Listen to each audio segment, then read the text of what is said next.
Сәлем достар, упрощенка режиміндегі жеке кәсіпкерлікке отчет тапсырамыз. Қазір упрощенка режимі бойынша 2025 екінші жарты жылдық отчет тапсыру уақыты. Бұл жеке кәсіпкерлікте доход бар, жұмысшы жоқ. Салық кабинетіне кәсіпкердің ЭЦП ключімен кіреміз.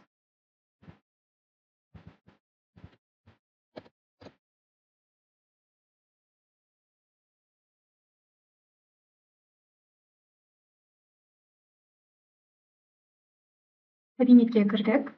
Жалпы отчет тапсырмас бұрын қажетті құжаттарды дайындап аламыз. Алдымен доход, яғни осы жарты жылдықты қамтитын общий доход қажет. Доход қай әдіспен түсті, сол әдіс бойынша барлық доходтарды анықтаймыз. Келесі ол әлеуметтік төлемдер анықтамасы. Әлеуметтік төлемдер ол ОПВ, ОПВР, медстраховка, социальное отчисление. Келесі бин аппараты және де по месту жительства, по месту нахождения. Толық мәліметтерді қарау үшін профиль бөлімінде перейти батырмасын басып кіреміз. Бұл регистрационный данные бөлімі. Регистрационный данные бөлімінде міндетті түрде мәліметтерді жаңартып аламыз. Обновить батырмасын басамыз. Әрі қарай төменге жылжытамыз. Төменде бірінші ол жеке кәсіпкердің өзінің жеке деректері, оның төменінде жеке кәсіпкерлік бойынша деректер. Жеке кәсіпкерлік бойынша деректер, яғни бин аппаратын анықтаймыз. Бин аппараты ол жаңағы налог төлеу үшін қажет. Бин аппараты, егерде бұл кәсіпкерлік аудан ауылда орналасса, сол аудан ауылдың әкімшілігіне байланысты көрсетеміз. Ауыл болса, сол ауыл қай әкімшілікке қарайды, сол әкімшілікті көрсетеміз. Ал мұнда қала екен, Астана қаласы бойынша анықтадық. Келесі ол по месту жительства және де по месту нахождения. Төменге жылжытамыз. Төменде сведение о налоговой регистрации бөлімі бар. Осы бөлімде по месту жительства және де по месту нахождения көрсетіледі. Бұл кәсіпкерлікте по месту жительства және де по месту нахождения бір УГД-да орналасқан, яғни Алматинский район екен. Анықтап алдық, енді отчет тапсырамыз. Ол үшін подать в документ бөлімін таңдаймыз. Келесі, мұнда поисковикке 910 деп жазамыз. Найти. Мұнда отчеттың формасы шықты. Әрі қарай полугоды, бұл екінші полугоды 2025 жыл. Подать. Келесі біз поэтапно барлық разделдарды толықтырып шығамыз. Сәйкесінше алдымен бірінші раздел вид декларации. Вид декларация бұл екінші жарты жылдық айлары ол июль айының 1 мен декабрь айының 31 аралығы қамтиды. Осы уақыт аралығында жеке кәсіпкерлік ашылған болса, онда первоначальный деп көрсетеміз. Ал егерде бұдан алдыңғы жарты жылдықтарда ашылса, онда очередная. Біздің жағдайда ол первоначальный өйткені июль айында ашылған. Әрі қарай отдельная категория налогоплательщика. Мұнда не ведет бухгалтерский учет. Келесі признак резидентства. Қазақстан азаматы. Егерде Қазақстан азаматы болмаса, не резидент деп көрсетесіздер. Сонымен бірінші разделді толықтырдық. Енді далее батырмасын басып, келесі разделға өтеміз. Келесі раздел бұл доход бойынша. Доход бұл толықтай осы жылды қамтитын, осы жарты жылдықты қамтитын общий доход. Общий доход мұнда енгіземіз. Общий доход бұл кәсіпкерде 2,354,800 теңге. Келесі, оның төменінде безналичный расчетпен қабылданған болса, белгілі бір көлемі немесе барлығы, соған сәйкесін енгіземіз. Әрі қарай, сіздер білесіздер, ол жұмысшы үшін көрсетілетін ұяшықтар бар. Егерде жұмысшы болған жағдайда пенсионер, инвалид бойынша көрсетіледі. Оның төменінде налогтар, бұл 2025 жыл бойынша 3% налог. Общий налог 70.644 теңге шықты. Ол бізде 2-ге бөлінеді, яғни 35.232 теңге ол ИПН, ал 35.322 теңге ол социальный налог. Социальный налог ол социальный отчислениемен байланысты. Қазір социальный отчислениенің төлемдеріне байланысты осы социальный налогтың сумасын, социальный отчислениенің қосындысын алып тастаймыз. Қазір алдымен социальный отчислениенің төлемдерін жазып алайық. Үшінші разделға барамыз. Үшінші разделда 910.00.010 бұл доход социальный отчисление бойынша. Социальный отчислениенің доходы, яғни максималды немесе минималды төленген, соған байланысты немесе төлемдердің төлемі қалай көрсетілген, соған сәйкес көрсетіледі. Бұл кәсіпкерде июль, август, декабрь айында доход болған. Оның барлығын анықтамадан қарайсыздар міне. Анықтаманың барлығын қарап шығамыз. Және де ол кәсіпкердің доходы бойынша қай айда доходтар бар, сол айдағы доходтарға да міндетті түрде қарауымыз керек, иә. Яғни доход болған айларда төлемдер сәйкесінше болу керек. Сонымен қатар доходтар жаңағы максималды болуы мүмкін, минималды болуы мүмкін, иә. Соның барлығын міндетті түрде анықтаймыз. Енді бұл кәсіпкерлікте минималды төлемдермен төлеген, ол бізде ең төменгі минималды төлем ол 85 мың теңгеден 4250, иә. Июль. Енді августты көрсетеміз. Және де декабрь. Социальный отчислениенің төлемдерін енгіздік. Енді жаңағы социальный налогқа оралатын болсақ, социальный отчислениенің барлық төлемдерінің қосындысын біз анықтап алайық. Ол мында тұр, яғни 12.750 теңге. Екінші разделға барамыз. 12.750 теңгені алып тастаймыз. Міне автоматты түрде алынды.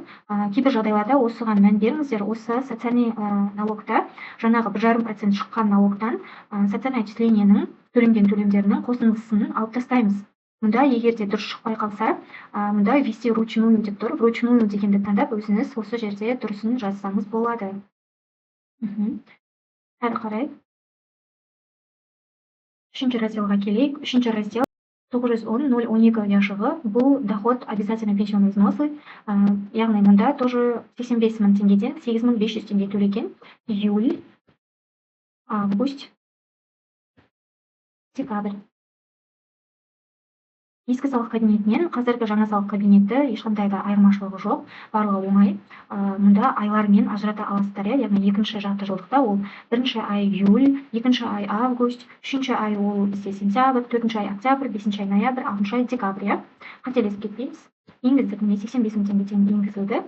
Енді әрі қарай осы айларды төменде 910.014 яшығын толтырамыз. 910.014 яшығы бұл обязательный пенсионный взносы работодателя, яғни төленген төлемнің өзін жазамыз. Минималды төлемдер ол 2025 жыл бойынша 2,5% бойынша 2125 теңге. 3 айға енгіздік. Келесі ол медстраховка 910.015 яшығында. Медстраховка төлейтін категориялар, төлемейтін категориялар бар. Төлемейтін, яғни босатылған категорияларды атап өтейін, ал қалғандары түсінікті, яғни төлемейтінге жатпасаңыз, сонда медстраховка төлемдерін доход болмаса да төлеуіңіз керек.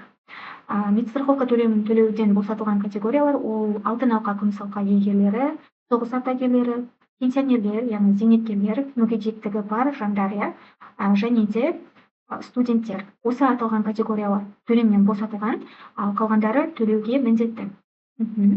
Автоматты түрде осында шығып тұрады. Егер де төлеуден босатылған категория болсаңыз, толық өшіріп тастаңыз. Далее батырмасын басамыз. Бұл төртінші раздел бойынша бізге ешқандай қажеті жоқ. Жұмысшы бізде жоқ. Енді 6-шы раздел бойынша, 6-шы разделда мұқият тыңдаңыздар. Жалпы 6-шы раздел ол бин аппаратын енгіземіз. Ең соңғы бөлігінде 910.027 яшығы міне. Бұл жаңа анықтағанымыздай жеке кәсіпкерлік, яғни ИП қайда орналасқан, сол ауданды көрсетеміз. Бұл жеке кәсіпкерлік енді район, яғни город значение, яғни қалалық жерлерде районға байланысты көрсетіледі. Ал егер ауыл болса, сол ауылдың әкімшілігі қайда қарасты, сол әкімшілікті көрсетесіздер. Мұнда ауыл болған жағдайда міндетті түрде әкімшілік қайда қарасты, сол жердің әкімшілік бин аппаратын енгізесіздер.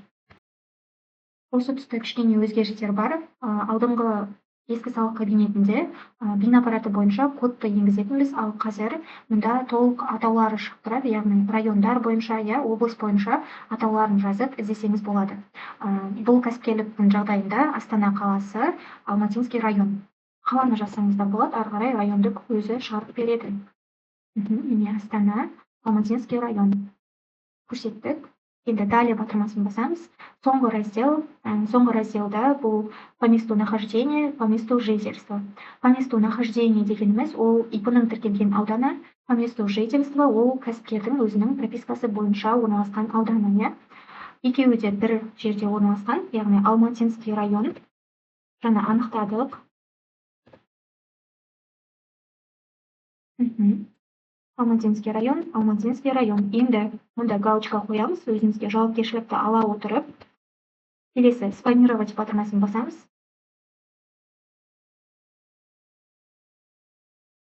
Ары карай бизде печатный форманы көрсөтөт. Осы тұста тағы да өзгеріс, яғни егерде біз отчеттан қандай да бір қателік көретін болсақ, мұнда қарап тексерген кезде қателікті байқасақ, онда редактировать батырмасын басып, қайтадан сол тұсты өзгертіп реттей аламыз. Қарап шығайық барлығын. Ешқандай қателік жоқ па?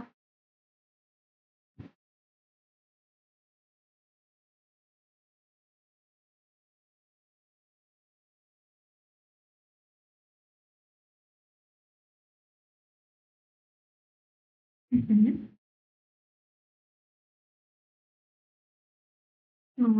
Ең аппараты.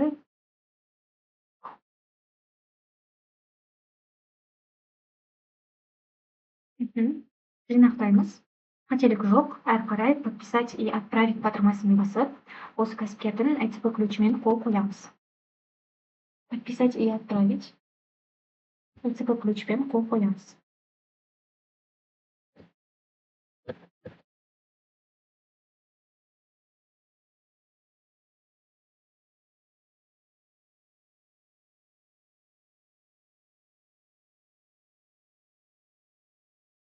Қол қойдық. Енді документ отправлен деп шықты. Мұнда обработанныйда шығып тұруы керек. Обновить етеміз. Міне жаңағы біз тапсырған отчет шықты. Кіреміз осы яшыққа. Қазіргі уақытта обработка болып тұр.